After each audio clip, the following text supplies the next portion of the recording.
The tagline is an American horror story. So Sebastian, let's start with you. How does The Apprentice explore sort of how we got here to this point of American history and sort of the timing of this release? Well, I think, I think we got to go back to the late 1970s and sort of rediscover who Donald Trump really is.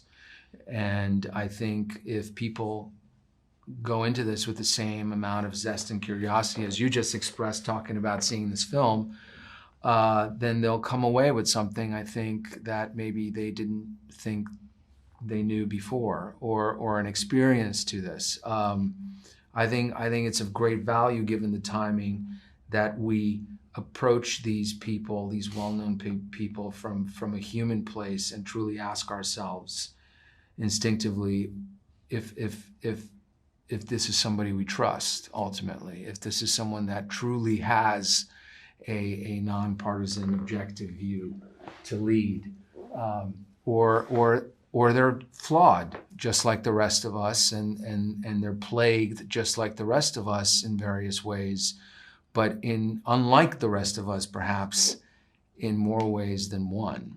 Right. We learned a lot, Jeremy, about Roy's story and how much, he had a crucial role in Donald Trump as we know him now.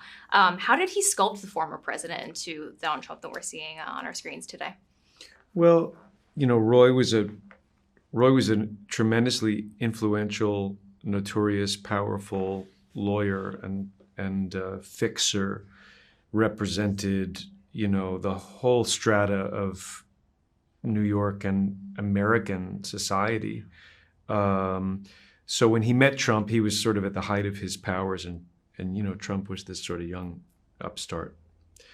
And Cohn kind of took him under his wing and taught him his playbook, which the film explores.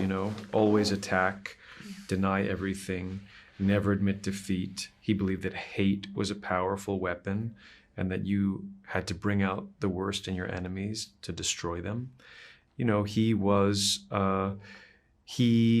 His legacy is a legacy of lies, divisiveness, hatred, and winning as the only moral measure.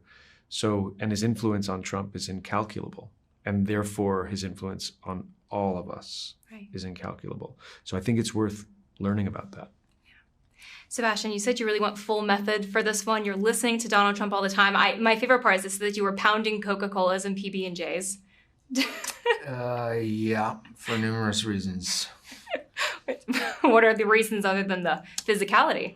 Some of it was honestly exhaustion and low blood sugar and feeling like I needed, because the shooting hours were really crazy and it was, I was there for 4 a.m. and then suddenly we've got this unbelievably dexterous scene that we're improvising at 2 p.m. About taxes and galas and charity functions that were prevalent in 1983, and it was a go-to for me, the Coca-Cola, I guess. Yeah. How did your loved ones and just people in your life sort of respond to that transformation? I didn't really speak to a lot of. I kept in touch with everyone, but as much as I could. But I wasn't as connected on what we were doing as usual, and a lot of that had to do, I think, with not trying to be distracted. But I'm pretty sure my mother asked me if I would be in shape once this is over again. Yeah. Well, right after that, you went back to Marvel, and you seem like you are back in shape. Right. What was the hardest thing of Donald Trump to shake?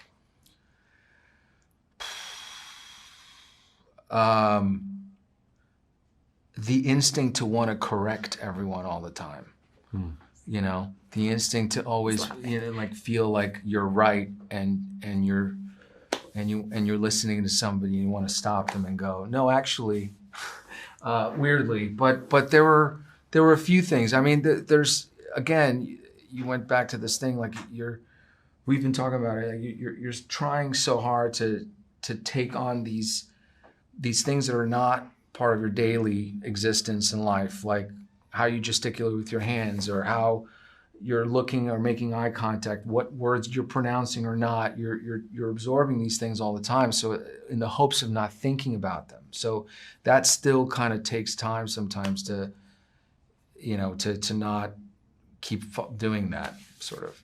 I will say you nailed the phrase loser. That was pretty Right. impressive. But neither of you took this on as a caricature either. I loved the Bronx accent from you, Jeremy. How did you kind of do Roy without creating like an SNL sketch? I guess, I just approach this the way I approach anything, which is not like an SNL sketch. That's a fair answer. I take it really seriously.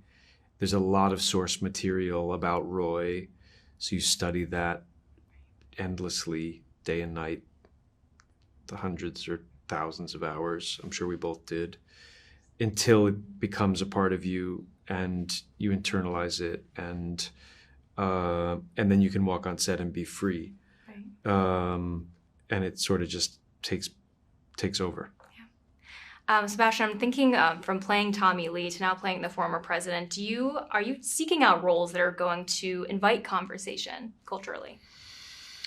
I think as an actor, I'm simply seeking to be challenged, and I've been more and more drawn to things that I honestly feel that upon coming in contact with them, I don't know if I'm going to be able to do or connect with right away. And if I usually have a strong feeling towards them, then it's an indication that maybe there's something there to explore, to learn from.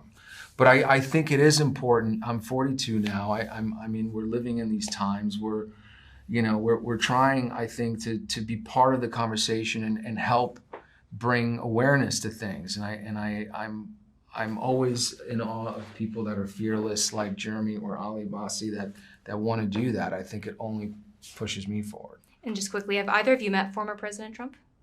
No. Do you plan to? Like, who knows what will happen? But it's like this movie exists as a movie. It's like I've worked on a lot of American stories. I worked on Lincoln. I worked on Zero Dark 30, on Selma. Did you also work on You've Got Mail? I was a PA on You've Got Mail. I worked on Black Mass. I worked on the Trial of the Chicago 7. These are all stories about America. And this is a story about America also. People went to see those movies, and I hope people go see this movie for the same reason, which is to learn about our country and sort of see ourselves reflected in storytelling. And thank you both for being brave enough to tell the story. I'm very grateful for that. Next time we'll talk about You've Got Mail. I'm very curious about this story. You can read all about it on IMDb. I did beforehand. Thank you guys so much.